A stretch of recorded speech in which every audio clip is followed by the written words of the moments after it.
The Grand Heritage Hotel sparkled like a jewel in the downtown skyline. Its marble floors gleamed under crystal chandeliers, and guests in expensive suits and designer dresses moved through the lobby like they owned the world. But deep in the back of the building, past the glamorous dining rooms and luxurious suites, was a different world entirely. The kitchen. That's where Danny Torres spent his days and most of his nights. At 28 years old, he'd been washing dishes at the Grand Heritage for almost 6 years. It wasn't the career he'd dreamed about when he was younger, but life had a way of changing plans. The important thing was that it paid the bills. Barely, but it paid them. Tonight was a big event night. Some tech company had rented out the entire grand ballroom for a corporate celebration. That meant hundreds of plates, endless glasses, and mountains of silverware to wash. Danny didn't mind the work. Hard work never bothered him. What bothered him was watching all that food get thrown away. "Torres, stop daydreaming and pick up the pace." Victor's voice cut through the noise of running water and clattering dishes. "We've got 3 more carts of plates coming in, and I want this kitchen spotless by midnight." "Yes, sir," Danny said, scrubbing faster. Victor Morales had been the kitchen supervisor for 2 years, and in that time, he'd made it his personal mission to run the tightest ship possible. Every rule was followed to the letter. Every regulation was enforced without exception. Every employee lived in fear of his write-ups and warnings. Victor liked to say he was just maintaining the hotel's high standards, but most of the staff thought he just enjoyed having power over people. Danny kept his head down and did his work.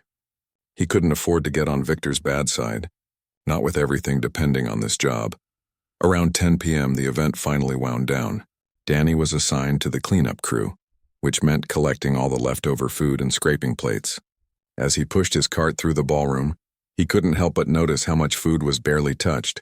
Entire steaks with maybe 1 bite taken out of them, bread rolls that no one had even buttered, desserts that were completely untouched, just sitting there because someone had ordered them and then decided they were too full. All of it was going straight into the trash. Hotel policy, health and safety regulations, Victor always said when anyone questioned it. "We can't save food that's been out on plates." Liability issues. It all gets thrown away, no exceptions.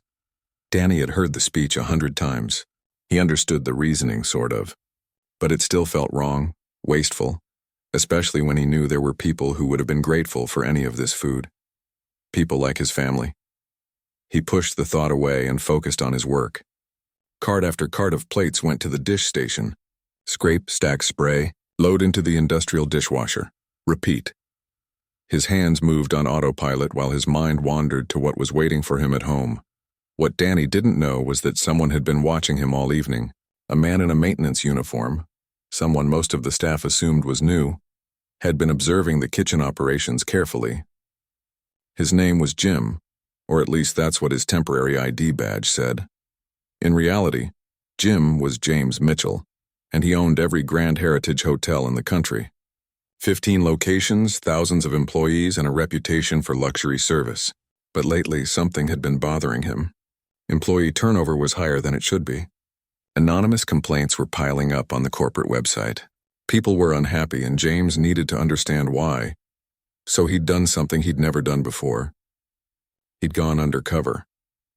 For the past 3 weeks, he'd been working as a maintenance worker in his own hotels, wearing a fake name tag and keeping his mouth shut. He'd mopped floors, fixed leaky faucets, and observed how his hotels really operated when the boss wasn't around. What he'd found wasn't great. Supervisors who treated employees like servants, managers who cared more about numbers than people. Good workers being ground down by a system that took everything and gave back as little as possible. Tonight, James was watching the kitchen crew. He'd heard complaints about Victor about how he ran things, and he wanted to see for himself. He'd been standing in the corner for the past hour, pretending to check on a freezer while really observing how the supervisor interacted with his staff. Victor barked orders like a drill sergeant. He criticized more than he praised. When one young worker accidentally dropped a plate, Victor's response wasn't to make sure the kid wasn't cut by the broken glass. It was to threaten him with a write-up for being careless. James made mental notes about everything, but then he noticed something else. The dishwasher, the quiet guy who'd been working non-stop all night, kept glancing at the leftover food. Not the greedy look of someone who wanted to sneak a snack. Something else. Something almost sad. James watched as Danny scraped plate after plate, perfectly good food sliding into the trash can. The guy's jaw was tight, like he was forcing himself not to think about it. Then, around 11:30, when Victor left to check on something in the front of house, James saw Danny's behavior change. The dishwasher looked around carefully, making sure no one was watching. Then, quickly and quietly, he took several pieces of bread and wrapped them in napkins. A moment later, some pieces of steak that were barely touched. Then some desserts that hadn't even been cut into. All of it disappeared into a plastic bag that Danny had hidden in his work locker. James felt anger rise in his chest. Was this guy stealing food? Planning to resell it? This was exactly the kind of employee behavior that gave hotels a bad name. He'd trusted his staff, paid them fairly. Well, he thought he paid them fairly. And this is what he got in return? He was about to step forward and confront the situation when something made him stop. The look on Danny's face. It wasn't the expression of someone doing something selfish or greedy. It was desperation mixed with shame. And the way he'd looked around, so careful, so scared of being caught, it reminded James of something, though he couldn't quite place what. Victor came back into the kitchen, and Danny immediately returned to his normal work, acting like nothing had happened. The plastic bag stayed hidden in his locker. James decided to wait. He'd report this to himself tomorrow, but something told him there was more to this story. In his 20 years of running hotels, he'd learned that things weren't always what they seemed on the surface. And his gut was telling him that this quiet dishwasher had a reason for what he was doing. The rest of the shift passed without incident. At midnight, Victor finally dismissed the crew. Good work tonight, people. Torres, you're closing tomorrow too. Don't be late. Yes, sir, Danny said, heading to the locker room. James watched as Danny changed out of his work clothes and carefully placed the plastic bag into his backpack. The guy looked exhausted, dark circles under his eyes, shoulders slumped with tiredness. He wasn't the picture of a criminal. He looked like someone who'd been carrying the weight of the world for too long. As Danny headed out the back employee exit, James made a split-second decision. Instead of going home like he'd planned, he was going to follow this guy. He needed to know the truth before he ruined someone's life based on assumptions. The night air was cold as James followed at a distance. Danny walked instead of taking the bus, which struck James as odd. The bus stop was right there, and it was late. Most people would want to get home as quickly as possible. But Danny walked, his backpack slung over one shoulder, moving through the downtown streets like he had a specific destination in mind. James kept his distance, staying in the shadows, feeling slightly ridiculous for following an employee, but unable to shake the feeling that this was important. They walked for 15 minutes, leaving the nice part of downtown, and entering a neighborhood that was rougher around the edges. The buildings here were old, paint peeling, windows cracked. This was where people lived when they didn't have many choices. Danny stopped in front of a rundown apartment building and climbed the stairs to the third floor. James positioned himself where he could see but wouldn't be spotted. He watched Danny unlock a door and disappear inside. Through a window, James could see into the small apartment. And what he saw made his breath catch in his throat. The assumptions he'd made, the anger he'd felt, the judgment he'd been ready to pass. All of it crumbled in an instant as he finally understood the truth. James stood in the shadows outside the apartment building, his heart pounding as he watched through the window. What he saw made him forget all about company policies and stolen food. Inside the cramped apartment, Danny was unpacking the food from his backpack. But he wasn't eating it himself. An elderly woman lay in a hospital bed that took up most of the tiny living room. She looked frail, her skin pale, connected to what appeared to be an oxygen tank. Next to her, at a small wobbly table, sat a young boy doing homework under a dim lamp. "Tio Danny." The boy jumped up, his face lighting up like Christmas morning. "You brought food." Danny smiled, though James could see the exhaustion in every line of his face. "Hey, buddy. How was school today?" "Good. I got an A on my spelling test." The boy was maybe 7 or 8 years old. Wearing clothes that looked a little too big for him, probably hand-me-downs. "That's my guy," Danny said, ruffling the kid's hair. He started unwrapping the food carefully, arranging it on actual plates like it was a fancy meal instead of leftovers he'd taken from the trash. The elderly woman tried to sit up a bit. "Mijo, you didn't have to—" "Mom, don't try to move." "Let me help you." Danny adjusted her pillows gently with the kind of patience that comes from doing something 1,000 times. "I brought the good stuff tonight." There was a big event, lots of leftovers. There's even chocolate cake. The boy's eyes went wide. Real chocolate cake? The fancy kind, Danny said, and the pride in his voice mixed with something else. Sadness, maybe, or shame that this was how he had to feed his family. James watched as Danny heated up the food in a microwave that looked older than the boy. The apartment was clean but painfully bare. There was almost no furniture besides the hospital bed, the small table, and one worn couch. The refrigerator, when Danny opened it, was nearly empty. Some milk, a few eggs, bread. That was it. Danny served his mother first, cutting the meat into tiny pieces and helping her eat. Her hands shook too much to hold the fork herself. Then he made a plate for the boy, who ate like he hadn't seen food in days, which, James realized with a sinking feeling, might actually be true. Only after both of them were eating did Danny make himself a small plate. The smallest portion. Whatever was left, did you eat at work, mijo? His mother asked weakly. Danny nodded, which James knew was a lie. He'd watched Danny work straight through his break, never stopping, never going to the employee cafeteria. James felt like he'd been punched in the stomach. This wasn't theft. This was survival. This was a man taking food that was literally headed for the garbage to keep his family from going hungry. He backed away from the window, his mind racing. He needed to know more. He needed to understand how one of his employees had ended up in this situation. The next morning, James did something he wasn't proud of but felt necessary.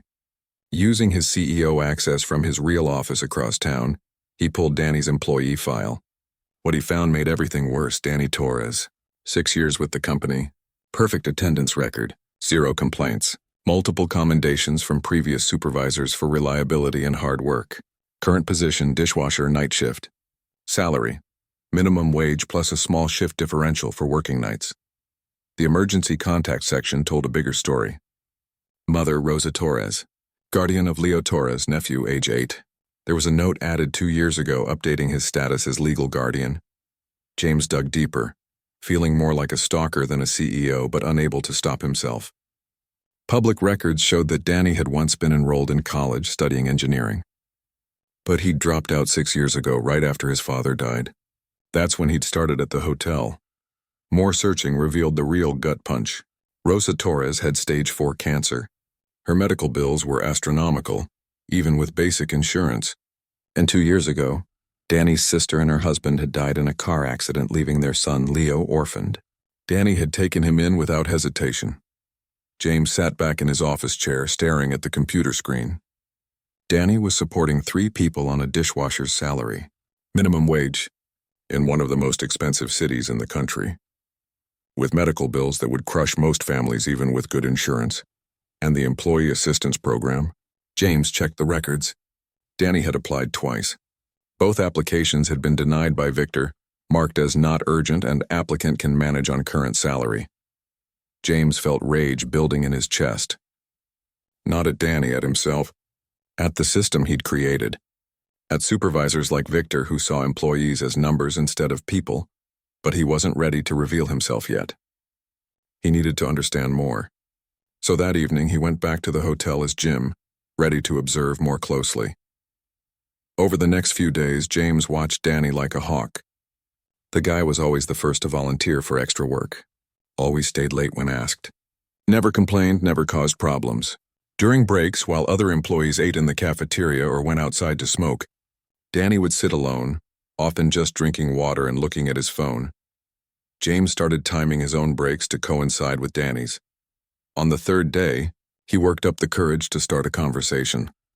"Hey man, I'm Jim," he said, sitting down at the small table where Danny was looking at his phone. "Started in maintenance a few weeks ago." Danny looked up, surprised someone was talking to him. "Oh, hey, I'm Danny, dishwasher. Rough shift tonight, huh?" "They're all rough," Danny said with a tired smile. "But that's okay. Honest work, you know?" James nodded. "You eat yet?" "Employee meal looked pretty good today." "Nah, I ate before I came in." Another lie, James knew. Trying to save money where I can. "I get that," James said carefully. "Money's tight for everyone these days." Danny just nodded, looking back at his phone. James glanced at the screen and saw a medical portal, bills and appointment reminders. "You okay?" James asked. "Yeah, just family stuff. My mom's not doing great.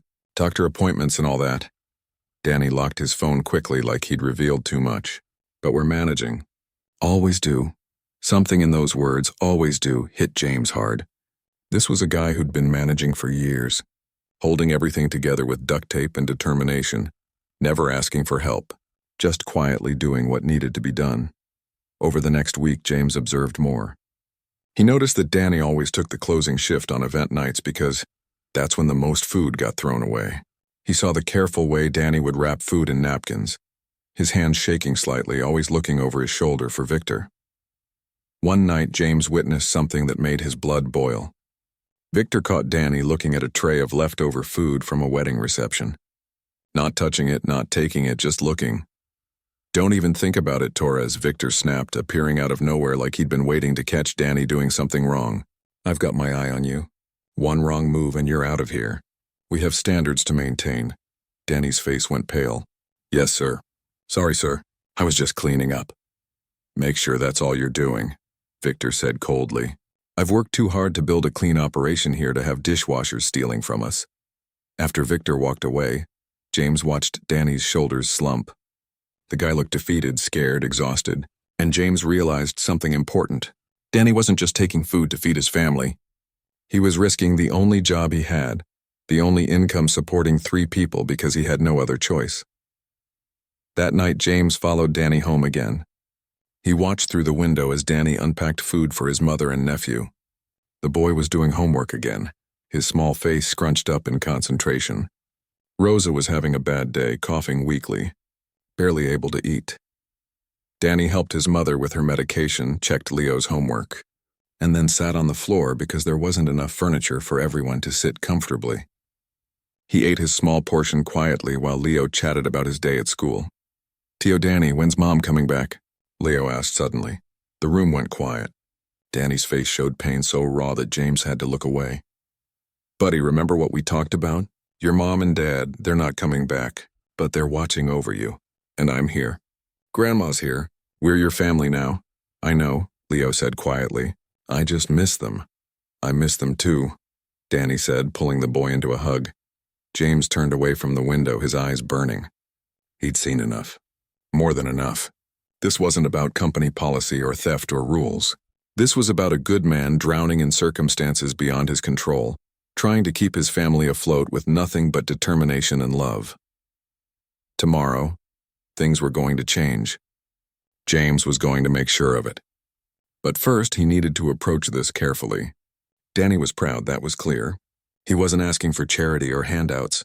He was doing everything he could to take care of his family with dignity. James had to find a way to help without making Danny feel like he was being pitied. And he needed to deal with Victor, who clearly had no idea what his employees were going through and didn't seem to care. As James walked back to his car, he pulled out his phone and started making notes. Plans were forming in his mind.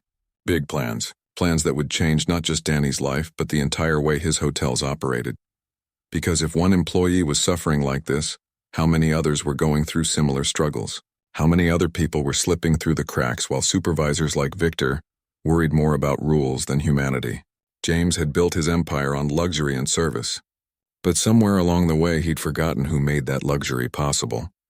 The dishwashers, the housekeepers, the maintenance workers, the people who showed up every day, worked hard, and barely survived on what he paid them. That was about to change. All of it. But first, he needed to have a conversation with Danny, a real one, and he needed to do it right. James spent the next 2 days planning his approach. He couldn't just walk up to Danny and reveal who he was. The guy would panic, probably think he was getting fired, and James wanted to understand everything before he made his move. So he did what he'd been doing all along. He observed, he listened, and he learned. On Tuesday afternoon, he timed his break to match Danny's again. This time, he brought 2 coffees from the fancy machine in the executive break room, the one employees weren't supposed to use, but James figured he owned the place, so who was going to stop him? "Hey, Danny," he said, setting one of the cups down. "Got you a coffee. Hope you like it with cream and sugar because I already made it." Danny looked at the cup like it was a bomb. "Oh, you didn't have to do that. Come on, take it." "It's just coffee." James sat down across from him. "You look like you could use it." "We all could after the shift Victor's been putting us through." That got a small smile. Danny took the cup carefully. "Thanks." That's really nice of you. They sat in comfortable silence for a minute, both sipping their coffee. James noticed Danny's hands again. They were rough, scarred from years of washing dishes, burns from hot water, cuts from broken glass. Working hands, can I ask you something? James said casually. And you can tell me to mind my own business if you want. Danny looked wary but nodded. Why do you work so many double shifts? I've been here a few weeks and I swear you're here every time I show up. Danny was quiet for a long moment, staring into his coffee. Family needs me too. My mom's sick and I'm taking care of my nephew. Bills don't pay themselves. That's rough, man. What about your wife? Your own kids? They must miss you being gone so much. No wife. No kids, just my mom and Leo, that's my nephew. And honestly, I'm lucky to have this job. Danny's voice was completely sincere. Mr. Mitchell, the guy who owns these hotels, I heard he's a decent man. Built this whole company from nothing. The pay's not great, but it's steady, and that's what matters. James felt each word like a knife. Here was Danny, struggling to survive on poverty wages, praising the man who was paying those wages. The guy had no idea he was sitting across from that very person. You ever think about looking for something better? James asked carefully. Danny shrugged. Sure, sometimes. But I dropped out of college when my dad died. I needed to work right away. And then things just kept happening. My sister's accident. Mom getting sick. By the time I looked up, 6 years had gone by and I was still washing dishes. He paused, then added quickly, not that there's anything wrong with washing dishes. It's honest work. My dad always said honest work was nothing to be ashamed of. Your dad sounds like he was a smart man. He was the best, Danny said, his voice getting thick. He worked 3 jobs to put me through school.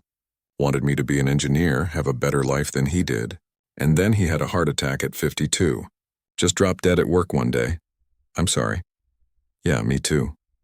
Danny finished his coffee and stood up. Thanks for this, really, but I should get back. Victor doesn't like us taking long breaks. Danny, wait, James said. I know this might sound weird, but if you ever need anything, want to talk or whatever, I'm around. Sometimes it helps to have someone listen. Danny looked at him with surprise, like he wasn't used to people offering kindness without wanting something in return. Thanks, Jim, that means a lot. After Danny left, James sat there thinking. He'd learned more in that 10-minute conversation than he had from any employee survey or corporate report. Danny wasn't asking for a handout. He wasn't complaining about his situation. He was just trying to survive with dignity. That evening, James made another decision. As CEO, he pulled the full financial records for his hotel chain. What he found made him sick. His company was incredibly profitable. The hotels brought in millions every year. His executives were well paid, including himself. But the wages for housekeepers, dishwashers, and other support staff had barely increased in a decade. He looked at the numbers for healthcare benefits. They were minimal, barely covering basic care. Certainly not enough for someone dealing with cancer treatments. And the employee assistance program that Danny had tried to use, it had a budget of almost nothing.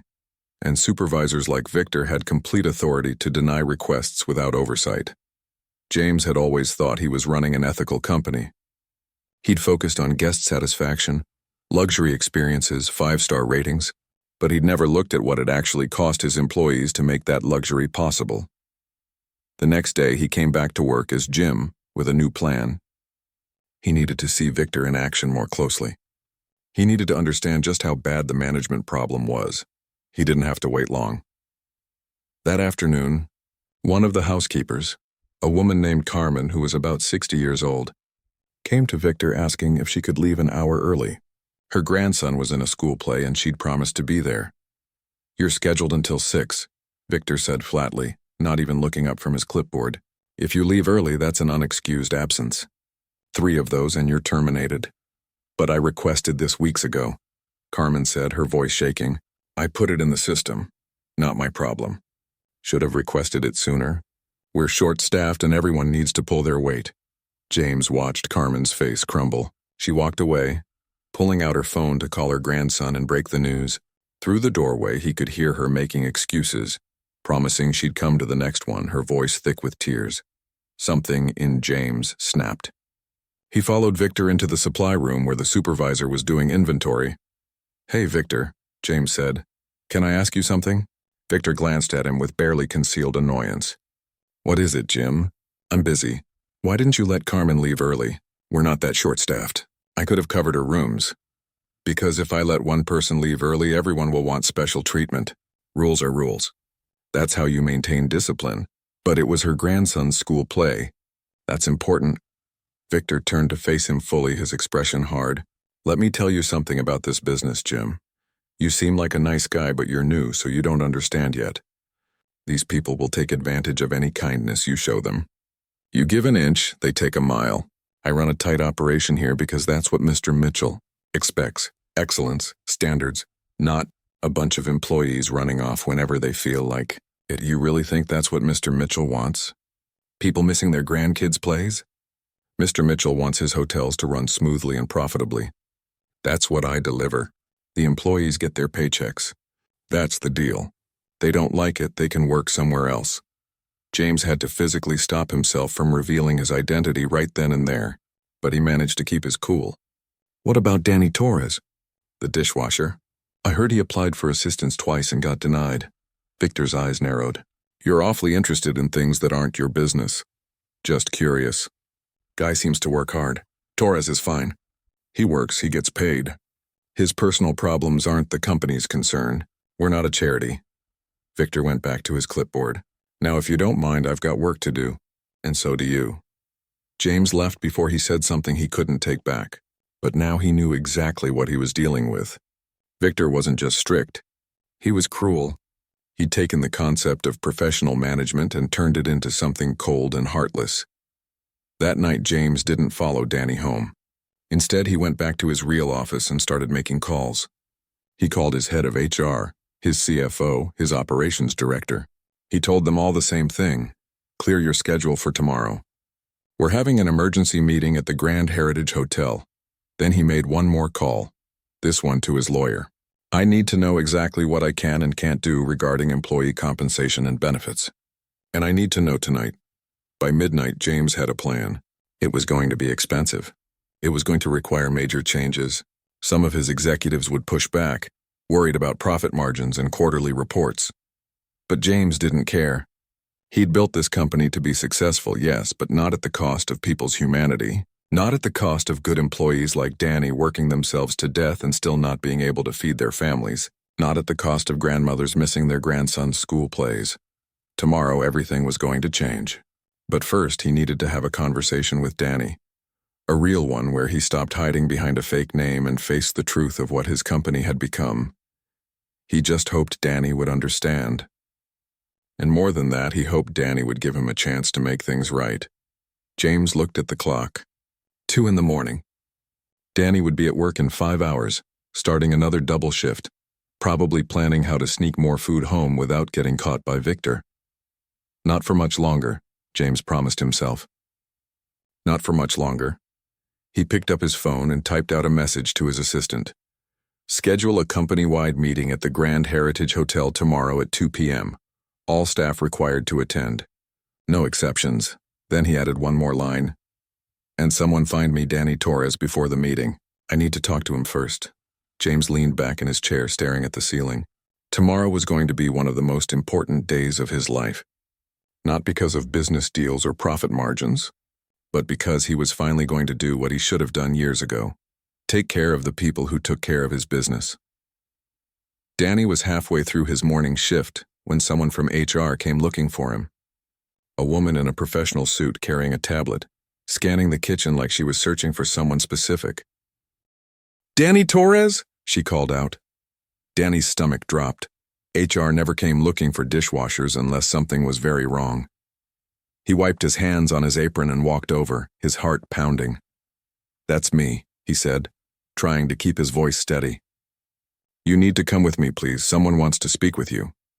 Am I in trouble? The words came out before he could stop them. The woman's expression softened slightly.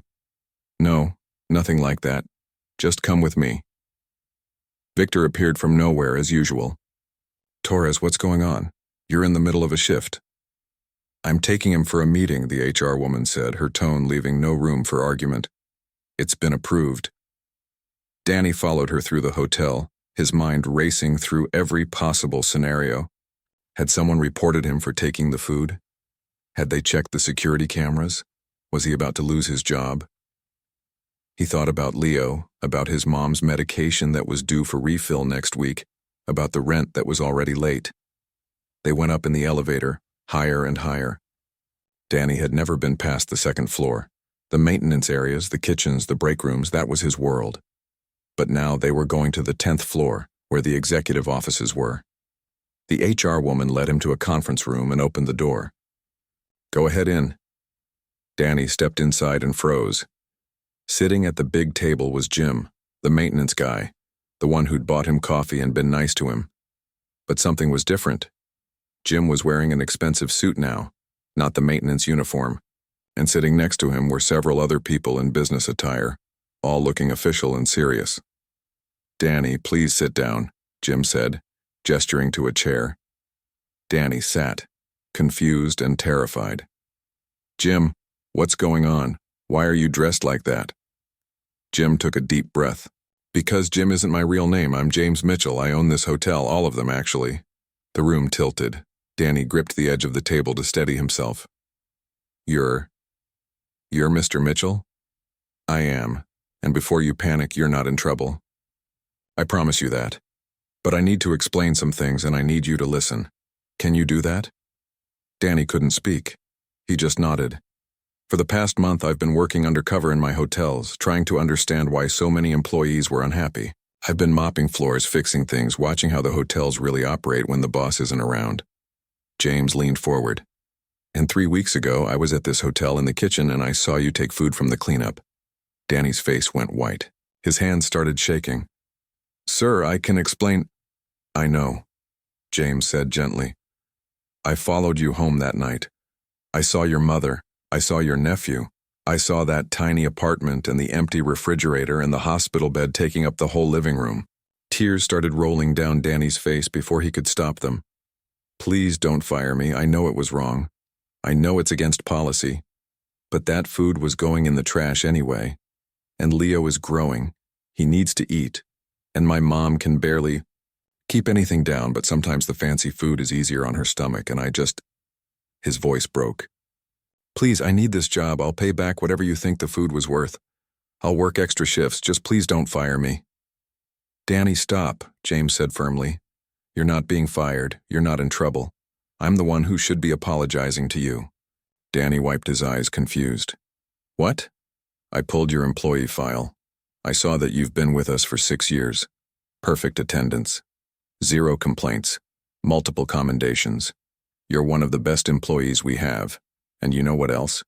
I found that you applied twice for our employee assistance program and got denied both times. Victor said I didn't qualify, that other people needed it more." James's jaw tightened. "Victor was wrong, and I'm going to deal with that. But first, I need you to understand something. You shouldn't have been in that position in the first place. No employee of mine should be taking food from the trash to feed their family. That's not your failure, that's mine."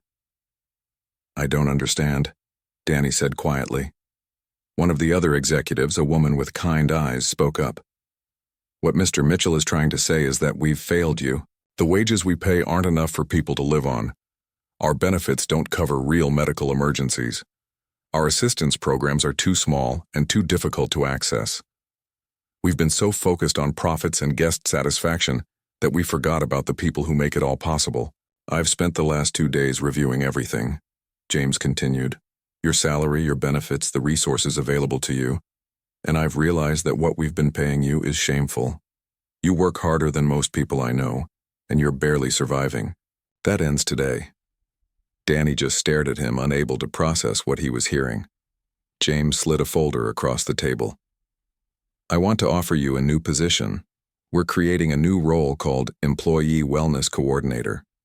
Your job would be to work with HR to identify employees who are struggling and make sure they get the help they need, to be a bridge between management and staff, to prevent what happened to you from happening to anyone else." "But I'm just a dishwasher," Danny said. "I don't have any qualifications for something like that." "You have the most important qualification," James said. "You understand what it's like to struggle. You know what employees face because you've lived it. Everything else we can teach you." He tapped the folder. "Open it." Danny opened the folder with shaking hands. Inside was a job offer letter. When he saw the salary, he had to read it 3 times because it didn't seem real. It was more than triple what he was making. There were benefits listed: health insurance that would actually cover things, dental, vision, and something called family medical coverage. "What's family medical coverage?" Danny asked, his voice barely a whisper. "It means your mother's cancer treatments would be covered," the kind-eyed woman explained. "All of them. Chemotherapy, radiation, medications, hospital stays, everything. And your nephew would be covered too." Danny's hands were shaking so hard he nearly dropped the papers. "This can't be real. Things like this don't happen to people like me." "They should," James said. "They should happen to good people who work hard and take care of their families. That's exactly who deserves this." He paused. "There's more. Look at the next page." Danny turned the page and saw something about an education fund. "What's this?" "We're starting a scholarship program for employees' children. Leo would qualify. When he's ready for college, it would be paid for, all of it." That's when Danny completely broke down. He put his head in his hands and sobbed, his whole body shaking. Years of stress, of fear, of barely holding on. It all came pouring out. James got up and put a hand on his shoulder, not saying anything, just being there. After a few minutes, Danny managed to pull himself together. "I'm sorry. I'm so sorry." "I don't usually. You have nothing to apologize for," James said. "Take your time." Danny wiped his face with his sleeve. "Why are you doing this, really? You could just fire me and hire someone else. You don't owe me anything." "Because 3 weeks ago I watched you risk everything to feed your family. I saw you take food that was going in the trash because you had no other choice. And instead of asking for help or complaining or giving up, you just quietly did what you had to do." James sat back down. "That's character, Danny. That's the kind of person I want working for me. The kind of person I want representing what this company should be. But I broke the rules. I took food without permission." "You know what else I learned?" James said. "That policy about throwing away all leftover food? It's stupid, and it's going to change. Starting today, any food that would be thrown away will be donated to shelters and food banks, and employees who need it can take it home. No more waste. No more people going hungry while perfectly good food goes in the trash."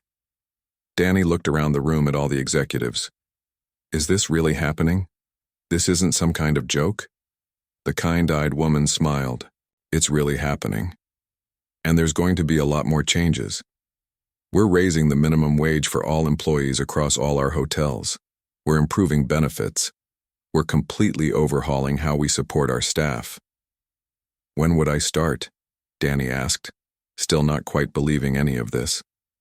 "That's up to you," James said. "Take the weekend to think about it, talk to your family. But Danny, I really hope you say yes, because I think you can help us change things for a lot of people." Danny looked down at the papers again. At the salary that would let him buy food instead of taking leftovers, at the insurance that would cover his mother's treatments, at the scholarship fund for Leo, at the chance to actually make a difference instead of just surviving. "I don't need the weekend," he said, his voice stronger now. "I'll do it.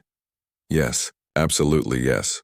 James smiled, a real genuine smile, and reached across to shake Danny's hand. "Welcome to the team, the real team this time." As Danny left the conference room an hour later, after signing papers and asking a million questions, and still not quite believing any of it was real, he pulled out his phone. He needed to call his mother, to tell Leo, to share this impossible, wonderful, life-changing news. But first, he just stood in the hallway for a moment, looking out the window at the city below. Somewhere out there were other people like him. Other employees struggling to survive, taking food from trash cans, choosing between medicine and rent, working themselves to exhaustion and still falling short. And now he had a chance to help them, to make sure no one else had to live the way he had been living. Danny wiped his eyes one more time, straightened his shoulders, and headed for the elevator. He had a phone call to make, and then he had work to do, real work, important work, work that actually mattered. 3 months had passed since that day in the conference room, and Danny still sometimes woke up thinking it had all been a dream. But then he'd look around his new apartment, the one with actual furniture, the one where Leo had his own bedroom, the one with a refrigerator full of food, and he'd remember it was all real. Today was special, though. Today was the big company-wide meeting where James was announcing all the changes to every hotel in the chain. Danny had been part of planning it, working with HR and management to roll out the new programs. But there was still one part of the plan that James had kept secret, even from him. The ballroom at the Grand Heritage Hotel was packed. Every single employee was there, from housekeepers to managers, maintenance workers to chefs. There had to be at least 300 people. Danny stood near the back, still not quite comfortable being in the spotlight even though his new role meant he had to get used to it. James walked onto the stage, and the room went quiet. He looked different than he had as Jim, the maintenance worker. More polished, more professional. But his eyes were the same. Kind and genuine? Thank you all for coming, James started. I know taking time away from your duties is inconvenient, but what I have to say is important. It's about the future of this company and about every single person in this room. He clicked a remote, and a slide appeared on the screen behind him. It showed a photo of the hotel's kitchen, dishes stacked high, staff working hard. 3 months ago, I did something I've never done before. I went undercover in my own hotels. I worked as a maintenance person, using a fake name, trying to understand why so many of you were unhappy. And what I found shocked me. The room was completely silent. You could have heard a pin drop. I found good people working themselves to exhaustion for wages that barely covered rent. I found employees choosing between medicine and food. I found supervisors who cared more about rules than humanity. And I found that while my hotels were making millions in profit, the people who made that profit possible were struggling to survive. James paused, letting his words sink in. Danny could see people nodding, some wiping their eyes. I thought I was running an ethical company. I was wrong. And I'm here today to tell you that things are changing. Starting now. Another slide appeared. This one showed numbers, new wage scales. Effective immediately, we're raising the minimum wage across all our properties by 40%. That's not a typo. 40%. Because the current wages are simply not enough to live on with dignity. Gasps rippled through the crowd. People started whispering to each other in disbelief. Second, we're completely overhauling our healthcare benefits. Every employee, regardless of position, will have access to comprehensive medical, dental, and vision insurance. And that includes coverage for your families. More murmurs, louder this time. Danny saw Carmen, the housekeeper who'd missed her grandson's play, crying openly. Third, we're creating an education fund for employees' children. If you work for this company and your child wants to go to college, we'll help make that happen. The room erupted in applause. James waited for it to die down before continuing. But here's the thing. These changes aren't happening because I'm some generous hero. They're happening because I failed you. I built a company focused on luxury and service for our guests. But I forgot about serving the people who work here. That's on me, and I'm committed to making it right. James looked directly at the back of the room at Danny. I learned these lessons from one of our employees, someone who showed me what real character looks like. Danny Torres, can you come up here, please? Danny's heart stopped. This wasn't part of the plan. At least not the plan he knew about. But James was gesturing for him to come to the stage, and everyone was turning to look at him. Somehow, Danny's feet carried him forward. The walk to the stage felt like it took forever. When he got there, James put a hand on his shoulder. 3 months ago, I caught Danny taking food from the trash, James said, and Danny felt his face burn with embarrassment. I was angry at first. I thought he was stealing. But then I followed him home and I learned the truth. James told the whole story. About Rose's cancer. About Leo being orphaned. About Danny working double shifts and still not being able to afford food. About the applications for assistance that got denied. About how Danny had been risking his job every night just to feed his family. Danny didn't ask for help. He didn't complain. He just quietly did what he had to do to take care of the people he loved. And when I offered him a better position, you know what he said? He said he didn't deserve it. That he was just a dishwasher. James turned to face Danny directly. But that's exactly why you deserved it. Because you have something that can't be taught in any business school. You have heart. You have integrity. And you understand struggle in a way that I never could. The audience was completely silent now, hanging on every word. Danny is now our Director of Employee Wellness. And over the past 3 months, he's helped identify 47 employees who were facing serious hardships. 47 people who were suffering in silence. Because of Danny, those people are getting help. Real help. James pulled out an envelope from his jacket pocket. But there's one more thing. Danny, you've been so focused on helping everyone else that you haven't asked for anything for yourself. So I'm giving you something whether you ask for it or not. He handed Danny the envelope. Danny opened it with shaking hands. Inside was a letter and what looked like legal documents. That's the deed to your apartment, James explained. You've been renting month to month, always worried about being evicted. Now you own it, free and clear. Your mom and Leo will always have a home no matter what happens. Danny couldn't see through his tears. The envelope fell from his hands as he broke down, and James caught him, letting him cry on his shoulder while 300 employees stood and applauded. It took Danny a few minutes to pull himself together. When he finally could speak, he took the microphone with trembling hands. I don't know what to say, he started, his voice cracking. 3 months ago, I was taking food from the trash. I was terrified every single day that I'd get caught and lose my job. I was choosing which bills to pay and which ones to let go. I was watching my mom get sicker and not being able to afford her treatment. I felt like I was drowning and no one could see me.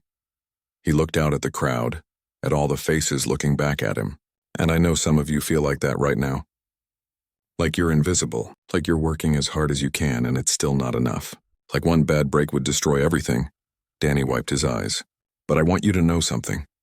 You're not invisible. Not anymore. Mr. Mitchell sees you. I see you. And we're going to make sure you get what you deserve. Not charity. Not handouts. Just fair treatment. Just dignity. Just a chance to work hard and actually be able to take care of your families. The applause was deafening. People were crying, hugging each other, celebrating. Danny saw Victor standing in the corner looking uncomfortable. James had reassigned him to a position with no authority over people, which seemed fitting. After the meeting ended, employees came up to Danny one by one. Some thanked him. Some shared their own stories of struggle. One woman told him she'd been sleeping in her car because she couldn't afford rent and the hotel wages. Danny made a note to help her first thing Monday morning. That evening, Danny went home to his apartment. His apartment. The one he owned. Rosa was sitting up in bed looking better than she had in months. The new insurance had covered a treatment that was actually working. She wasn't cured, the doctors said she might never be fully cured, but she was stable. She was comfortable. She was smiling. Leo ran up and hugged him. Tio Danny, look what I made at school. He showed off a drawing of their family standing in front of a house. 3 stick figures holding hands. That's beautiful, buddy, Danny said, his throat tight. The teacher asked us to draw our family doing something we're thankful for, Leo explained. I drew us at home, because we have a real home now, and we're all together. Danny looked around the apartment, at his mom in her bed comfortable and cared for, at Leo happy and healthy and doing well in school, at the refrigerator covered in Leo's drawings and report cards, at the table where they ate dinner together every night now. Real meals that Danny could actually afford to buy. His phone buzzed. A text from James, great job today. You're changing lives, Danny. Never forget that. Danny thought about how far he'd come, from scraping plates and sneaking food in napkins to standing on a stage and speaking to hundreds of people, from barely surviving to actually living, from feeling invisible to being seen. But the thing that mattered most wasn't the job or the money or even the apartment, as grateful as he was for all of it. It was the chance to help other people who were where he'd been. To make sure no one else had to take food from the trash to feed their family. To be the person he'd needed when he was drowning. What are you thinking about? Rosa asked, watching him from her bed. Just how lucky we are, Danny said, settling onto the couch next to Leo, who immediately snuggled up against him. How one person seeing us, really seeing us, changed everything. God works in mysterious ways, Rosa said softly. Yeah, Danny agreed. He really does. As Leo drifted off to sleep against his shoulder, Danny thought about all the employees he'd helped over the past 3 months. The single dad who couldn't afford his daughter's asthma medication. The older woman working 2 jobs to support her disabled son. The young guy sending money back to his family in another country. All of them had stories. All of them were working hard and struggling anyway.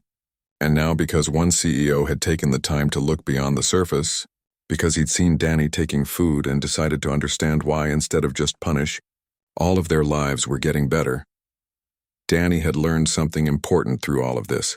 Sometimes the people who look like they're breaking the rules are actually just trying to survive. And sometimes the bravest thing you can do is admit when the rules themselves are broken.